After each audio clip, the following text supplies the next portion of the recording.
أعوذ بالله من الشيطان الرجيم بسم الله الرحمن الرحيم أولئك على هدى من ربهم وأولئك هم المفلحون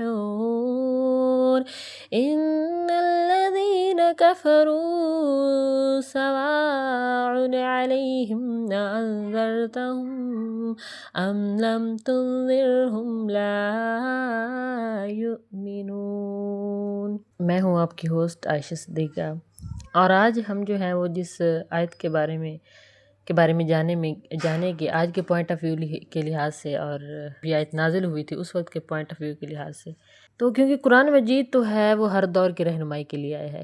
قرآن مجید کسی ایک دور کی رہنمائی کے لیے نہیں آیا، ہر دور کی رہنمائی کے لیے آیا، ہر دور کی رہنمائی اس میں موجود ہے۔ ہم یہ کہیں گے کہ پیارے پیغمبر کے زمانے میں یہ نازل ہوا تو یہ انہی لوگوں کے لیے تھا، نہیں، یہ قیامت تک تمام لوگوں کی رہنمائی کے لیے آیا ہے۔ آج کا مسلمان بھی اس سے رہنمائی حاصل کر سکتا ہے، اور جو گزر گئے تھے انہوں نے بھی اس سے رہنمائی حاصل کی تھی۔ تو اس آیت میں اللہ رب العزت یہ فرما رہے ہیں کہ وہی لوگ اپنے رب کی طرف سے ہدایت پر ہیں، اور وہی لوگ مراد کو پہنچنے والے ہیں، اور وہی لوگ کامیاب ہونے والے، مفلحون، کامیاب ہونے والے ہیں۔ بے شک وہ جن کی قسمت میں کفر ہے انہیں برابر ہے کہ چاہے تم انہیں ڈراؤ یا نہ ڈراؤ، وہ ایمان نہیں لائیں گے۔ قسمت ایک ایسی چیز ہے، قسمت جو کہ ہر انسان کے پیدائش سے 50,000 سال پہلے لکھی جا چکی، اور نعوذ باللہ من ذالک جس کی قسمت میں کفر لکھ دیا گیا ہے، اس کی کیا زندگی ہے اور اس کی کیا آخرت ہے؟ اس کی نہ زندگی ہے اور اس کی نہ آخرت ہے۔ آخرت تو برباد ہے ہی صحیح، جس کی قسمت میں کفر لکھا جا چکا ہے۔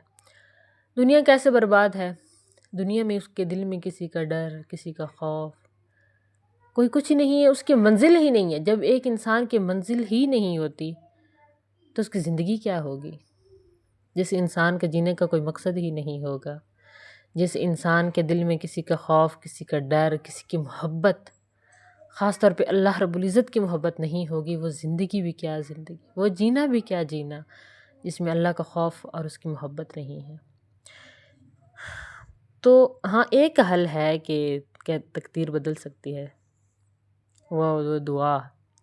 تو دعا بھی وہی کر سکتا ہے نا جس کے دل میں تھوڑا سا بھی ایمان ہوگا، کہ جس کے دل میں تھوڑی سی بھی ایمان کو پانے کی چاہ ہوگی، وہ دعا کرے گا کہ یا اللہ کہ مجھے ایمان کے راستے پہ چلا۔ ویسے تو ایمان کے لیے بھی دعا بھی نہیں وہ کر سکے گا، اسے توفیق ہی نہیں ہوگی۔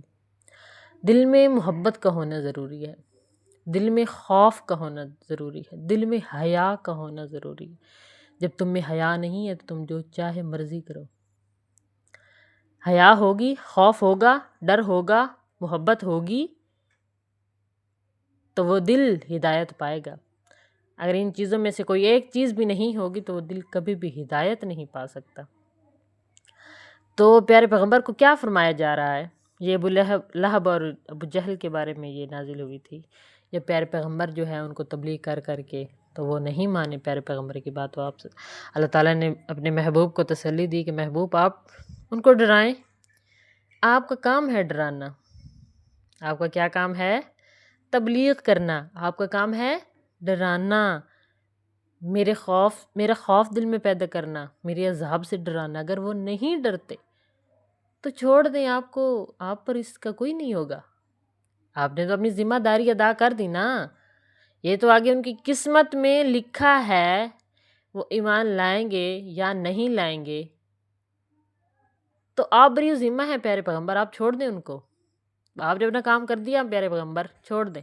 اب ان کی قسمت میں نہیں ہے ایمان لانا تو وہ نہیں لائیں گے، ان کے دل میں محبت نہیں ہے تو وہ نہیں میری طرف راغب ہوں گے۔ اگر ان کے دل میں میرا خوف نہیں ہے تو وہ میری طرف نہیں آئیں گے، اگر ان کے دل میں حیا نہیں ہے تو وہ میری طرف نہیں آئیں گے۔ تو کیا خوبصورت بات ہے، یہ آج کے دور سے ریلیٹ ہے کہ انسان میں جب حیا ختم ہو جائے، جب انسان بے حیائی کے رستوں پہ جو ہے وہ چلنا شروع کر دے تو اس پر جو ہے وہ نہ کسی کی نصیحت کام آتی ہے اور نہ ہی کسی فلسفی کا فلسفہ کام آتا ہے، اور نہ ہی کسی تبلیغ جو ہے وہ کسی مبلغ کی تبلیغ کام آتی ہے. بس پھر اس کے دل پہ وہ مہر لگ جاتی ہے نا. جب مہر لگ جاتی ہے نا دلوں پہ تو وہ پھر جہنم کی آگ ہی مٹائے گی اس مہر کو. دنیا میں وہ ختم نہیں ہو سکتی.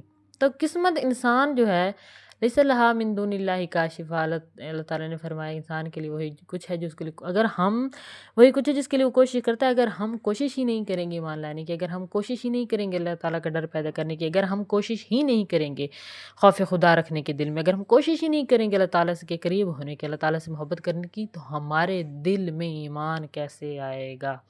ذرا سوچیں اس بات کو. کتنی خوبصورت بات ہے کہ پہلے ڈر پیدا کرو، میرا ڈر پیدا کرو، میری محبت پیدا کرو، پھر کس طرح میں تمہارے کام سارے سیدھے کرتا جاؤں گا، کس طرح میں تمہاری قسمت سنوارتا جاؤں گا. قسمت کی بات ہو رہی ہے نا اس آیت کی، کہ بے شک وہ جن کی قسمت میں کفر ہے. تو ساری چیزیں اسی میں آ رہی ہیں نا کہ قسمت جو ہے وہ اپنی خود بنانی پڑے گی. قسمت جو ہے وہ اپنے افعال سے، اپنے اعمال سے، اپنے سارے ایکشن سے ہماری قسمت بنے گی. بنے گی کیسے؟ ہمارے کیا ایکشن ہوں گے کہ ہمارے دل میں خوف ہو اللہ تعالیٰ کا، ہمارے دل میں ڈر ہو، ہمارے دل میں محبت ہو، ہمارے دل میں حیا ہو. تو تب ہم جو ہے وہ ایمان کی طرف جائیں گے. تب ہمارے دل میں ایمان راغب ہوگا، راسخ ہوگا، ہمارے دل میں پیوست ہوگا ایمان. اور پھر تو بس دنیا کیا اور آخرت کیا دونوں جہانوں میں کامیاب ہیں. اللہ کرے میری باتوں کی سمجھ آ جائے. وما علینا الا البلاغ المبین.